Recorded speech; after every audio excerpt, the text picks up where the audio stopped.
Assalamualaikum students. My name is Usman Javed. Today is our lecture number 6 of chapter number 5. हमने अपने last lecture के अंदर law of mass of conservation को discuss किया था, decomposition reaction को discuss किया था, एनर्जी रिलेशनशिप को भी डिस्कस किया था। उम्मीद है कि आपने वो लेक्चर जो है अच्छे से सुना होगा, उसको रीड भी किया होगा बुक के अंदर और फिर उसको लर्न करने के बाद उसको राइट भी किया होगा। ये किए बगैर आप लोग जो है कोशिश किया करें कि जो लेक्चर आप जो है प्रीवियस होता है वो सुनने के बाद राइट लाजमी किया करें, क्योंकि जब तक आप पिछला लेक्चर याद करके लिखोगे नहीं, आपके दिमाग में नहीं बैठेगा और फिर आपको नेक्स्ट लेक्चर भी समझ नहीं आएगा। और जितने लेक्चर आप लीव करते जाओगे उतना ही आपका बर्डन बढ़ता जाएगा। तो बेटा कोशिश किया करो कि रोज़ का काम रोज़ करो। ये मैंने पहले भी कहा था, अब भी कह रहा हूँ, जब तक आप रोज़ का काम रोज़ नहीं करोगे आप कभी जो है अपने इस एजुकेशन की फील्ड में कामयाब नहीं हो सकते। ठीक है बेटा, तो उम्मीद है कि भी आपने ये बात मानी होगी और आपने अपना काम किया होगा। आज हमारा एक टॉपिक है एडिशन रिएक्शंस। ये पिछले टॉपिक जो था डीकम्पोजिशन रिएक्शन, उसका एक पार्ट 2 है। डीकम्पोजिशन रिएक्शन के बाद था एडिशन रिएक्शन। ये दो टाइप होती हैं रिएक्शंस की। डीकम्पोजिशन हमने उस दिन पढ़ा था और आज हम पढ़ने लगे हैं एडिशन रिएक्शन। ये उस दिन रह गया था, इसको हम आज डिस्कस करते हैं कि एडिशन रिएक्शन क्या होता है। The chemical combination of two or more substance to form one compound is called addition reaction। इसका मतलब क्या है? इसका मतलब ये है कि एक ऐसी केमिकल कम्बिनेशन जिसमें एक या दो से ज़्यादा सब्सटेंस आपस में मिलकर एक कंपाउंड बनाए, तो इसे कहते हैं एडिशन रिएक्शन। हमने जो डीकम्पोजिशन रिएक्शन पढ़ा था उसमें हमने कहा था कि एक ऐसा रिएक्शन जिसमें कोई कंपाउंड टूट कर सब्सटेंस बनाए तो उसे डीकम्पोजिशन कहते हैं। जबकि हम अगर एडिशन की बात कर रहे हैं तो ये एक ऐसा रिएक्शन है जिसमें सब्सटेंस मिलकर क्या बनाते हैं, कंपाउंड। उसमें हमने एग्जांपल ली थी कि अगर हम एक घर को तोड़ें तो उसमें से ईंटें निकलेंगी, ये हो गया डीकम्पोजिशन का एग्जांपल। अगर हम एडिशन का एग्जांपल लें तो उन्हीं ईंटों को जोड़ के एक घर बनाना, ये किसका एग्जांपल है, एडिशन रिएक्शन का। मतलब छोटी सी छोटी चीज़ों को मिला के एक बड़ी चीज़ बनाना एडिशन रिएक्शन, और बड़ी चीज़ को तोड़कर छोटी चीज़ों में तब्दील करना, ये क्या कहलाता है, डीकम्पोजिशन रिएक्शन। ठीक है, तो इसके हम एग्जांपल्स देखते हैं। The following are examples of addition reactions. दर्ज झैल जो है ये एग्जांपल्स हैं। इसमें उन्होंने सबसे पहले हाइड्रोजन को कंबाइन किया किसके साथ, ऑक्सीजन के साथ, और क्या बनाया है, वाटर। तो ये हाइड्रोजन और ऑक्सीजन क्या हुए, छोटे छोटे सब्सटेंस हुए, टू आर मोर, ये दो ही है ना, दो को मिलाने से एक कंपाउंड बनाया वाटर। ठीक है, ये भी किसकी एग्जांपल होगी, एडिशन रिएक्शन की। इसके बाद हाइड्रोजन को ही कंबाइन कराया किसी साथ, क्लोरीन के साथ। ये दोनों क्या हैं, सब्सटेंस हैं, दो सब्सटेंस हैं। इनको मिलाने के बाद क्या बना, हाइड्रोक्लोरिक एसिड बना, यानी कि हाइड्रोजन क्लोराइड। ये एक तेज़ाब है, तो ये भी क्या हुआ, एडिशन रिएक्शन की एग्जांपल हुई। उसके बाद नाइट्रोजन और हाइड्रोजन को मिलाया तो क्या बनी, अमोनिया। ये भी दो सब्सटेंस को मिलाने से एक कंपाउंड बना है, तो ये भी एग्जांपल हुई किसकी, एडिशन रिएक्शन की। इसके बाद मैग्नीशियम को ऑक्सीजन के साथ मिलाया, मैग्नीशियम ऑक्साइड बना, तो ये भी किसकी एग्जांपल हुई, एडिशन रिएक्शन की। उसके बाद सोडियम को किससे मिलाया, क्लोरीन के साथ मिलाया, तो क्या बना, सोडियम क्लोराइड, तो ये भी किसकी एग्जांपल हुई, एडिशन रिएक्शन की।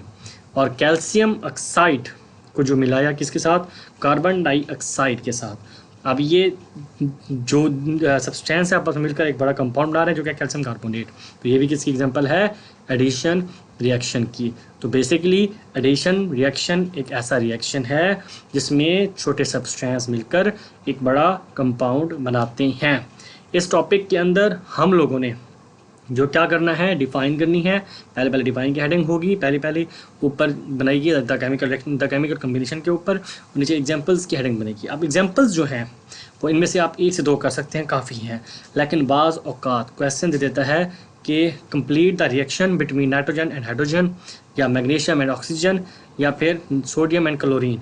तो ये आपको रिएक्शन भी कंप्लीट करने होती हैं। वैसे आपको थ्रू आउट सारी एग्जांपल्स जो हैं, ये क्वेश्चन जो हैं आनी चाहिए, आपको ये क्वेश्चन आना ज़रूरी है। लेकिन एग्जांपल के तौर पे आप 1 या 2 जो हैं वो लिख सकते हैं, वो इनफ होती हैं किसी भी 2 नंबर की डेफिनेशन में। ठीक है बेटा, कोशिश करो कि इसको जो है याद करना है आपने। उम्मीद आपको समझ में आया होगा। अब हम आगे मूव करते हैं। नेक्स्ट जो है हमारा टॉपिक है वो क्या है, वो है एक्सोथर्मिक रिएक्शंस। ये हमने डीकम्पोजिशन रिएक्शन के लास्ट में कहा था कि दो टाइप के रिएक्शंस थे, एक्सोथर्मिक और एंडोथर्मिक। ठीक है, तो ये अब हम उनको डिस्कस करने लगे हैं। अब हम एक्सोथर्मिक रिएक्शंस की बात कर रहे हैं, तो सबसे पहले हम क्या करेंगे, इसके बारे में देखते हैं कि एक्सोथर्मिक होता क्या है। लेकिन अगर आप इसकी हेडिंग पे कंसंट्रेट करो तो एक्सो मीन क्या कहते हैं, आउटसाइड, बाहर की जानिब। एक्सो मीन आउटसाइड, थर्मिक थर्म से निकला है, मीन हीट, यानी कि बाहर की जानिब हीट का निकलना। तो एक ऐसा एक्सो मीन्स आउटसाइड, ये लिखा हुआ है बुक में, एंड थर्म मीन्स हीट, ये भी लिखा हुआ है।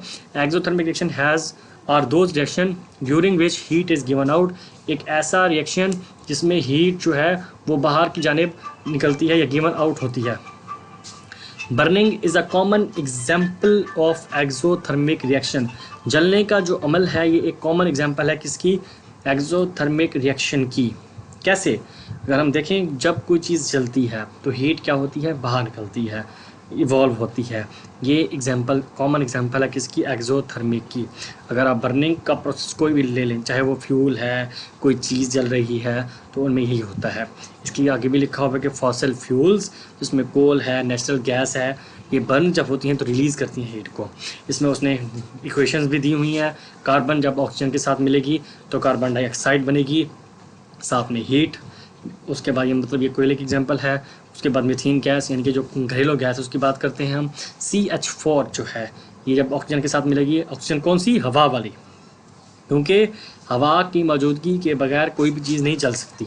ये आप एक्सपेरिमेंट भी कर लें कि अगर आप एक ऐसी जगह पे कोई चीज़ जलाने की कोशिश करें जहाँ पे आपको पक्का यकीन हो कि यहाँ पे हवा नहीं है, तो वहाँ पे वो चीज़ नहीं जलेगी।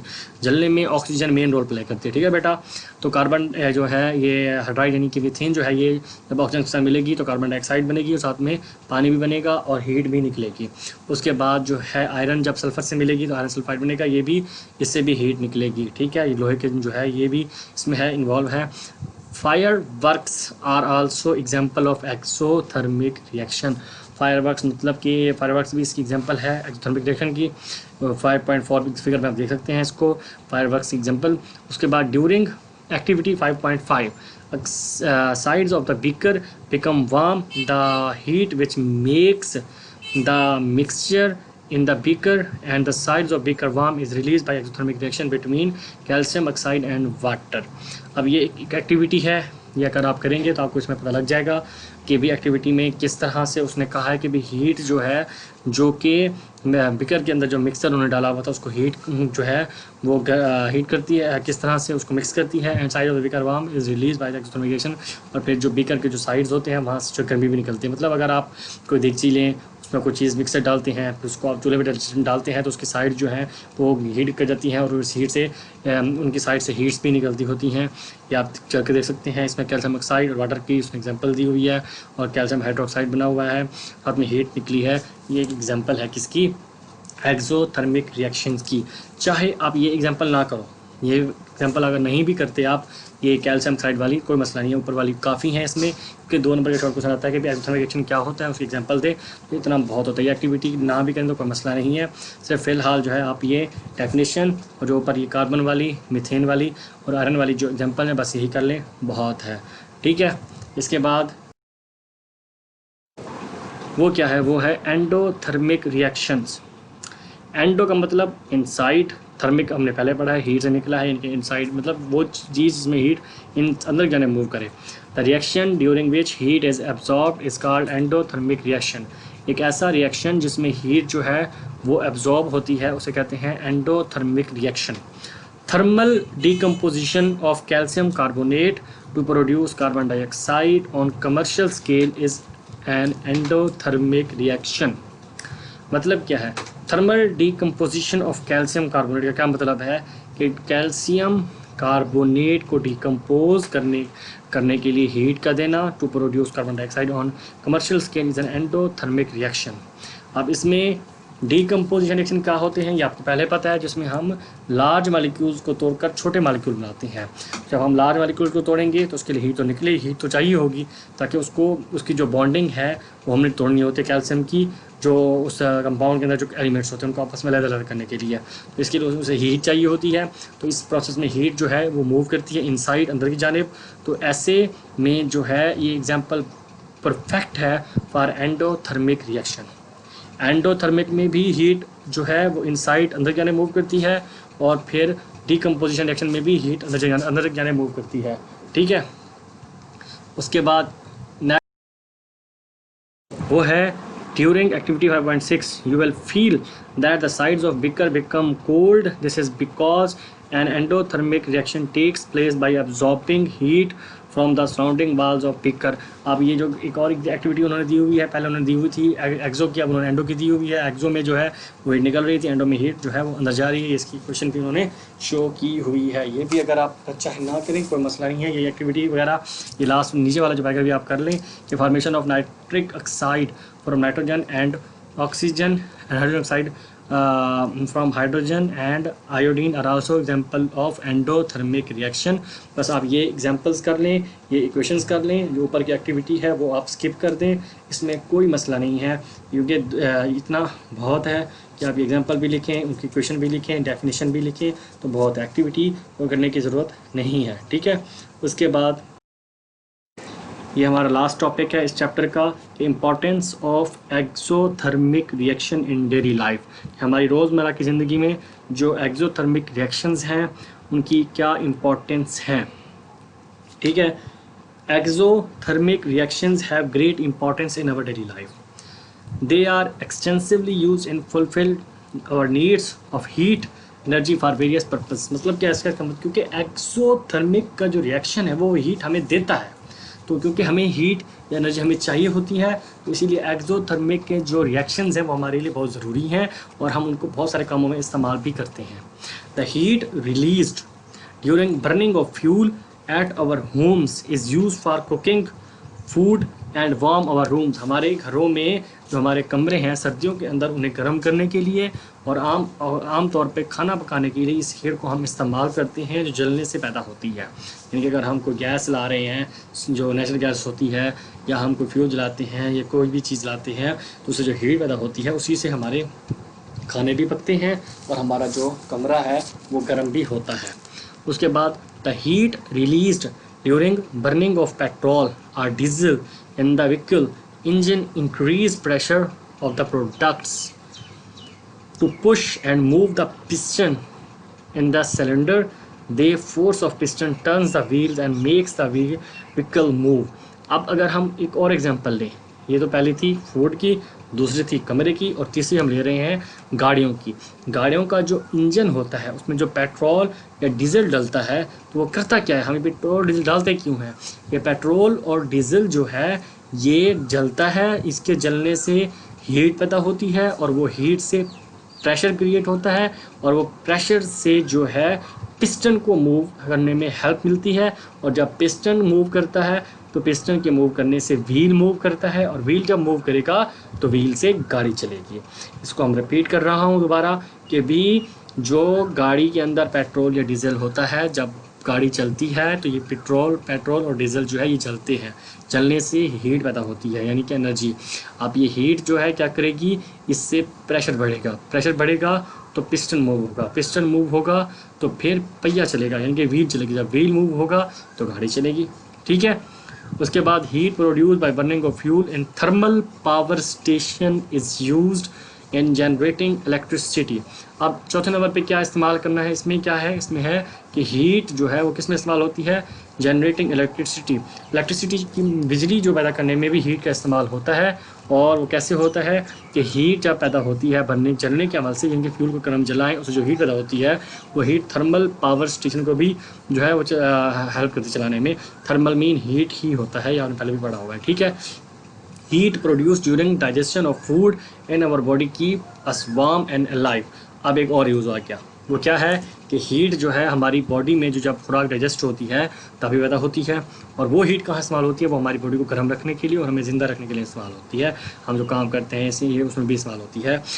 आगे है ignition of dynamic and gunpowder are also highly exothermic reaction and are termed as explosion. अब ये डायनामाइट जो होती है, यानी कि जो हम एक्सप्लोर की बात करते हैं, हम धमाकों की बात करते हैं, या हम जो है ये गन वगैरह की बात करते हैं, इसमें भी जो है एक्जोथर्मिक रिएक्शन होता है। जब कोई बम फटता है तो उससे भी हीट निकलती है, जब कोई गन फायर होती है उससे भी हीट निकलती है। ये भी एक जो है एक्जोथर्मिक का है। ये अलग बात है कि हमारे नुकसानदाह है, ठीक है। Such explain are use for the blasting in mines, और इसका यूज़फुल यूज़ क्या है इन ब्लास्ट का, कि इनको हम माइंस में जो कानें होती हैं जिनसे हम कोयले वगैरह हीरे निकालते हैं, उनको ब्लास्ट करने के लिए भी हम इनका इस्तेमाल, डायनामाइट वगैरह का इस्तेमाल करते होते हैं। तो अब ये जो टॉपिक है ये पैराग्राफ की शेप में है, आपने इसको पॉइंट्स की शेप में लिखना है। ये 5 एक पॉइंट बनते हैं, हेडिंग भी देनी है।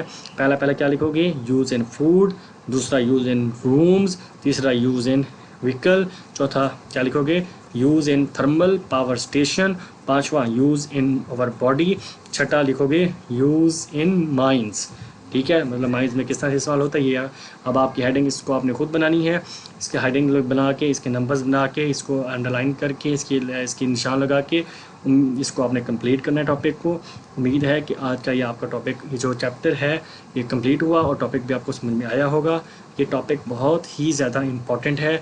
हमने इस चैप्टर के अंदर केमिकल रिएक्शन के बारे में पढ़ा, फिर हमने केमिकल रिएक्शन की टाइप्स भी पढ़ी, एक उसको केमिकल इक्वेशन को किस तरह से जो है हम उसको जो है बैलेंस करते हैं, फिर हमने मास ऑफ कंजर्वेशन भी पढ़ा, फिर हमने डीकम्पोजिशन एडिशन रिएक्शन भी पढ़े, एक्सो एंडोथर्मल रिएक्शन भी पढ़ा, ये इंपॉर्टेंस भी पढ़ ली। टॉपिक छोटा सा है, छोटा सा चैप्टर है और बहुत इंपॉर्टेंट चैप्टर है।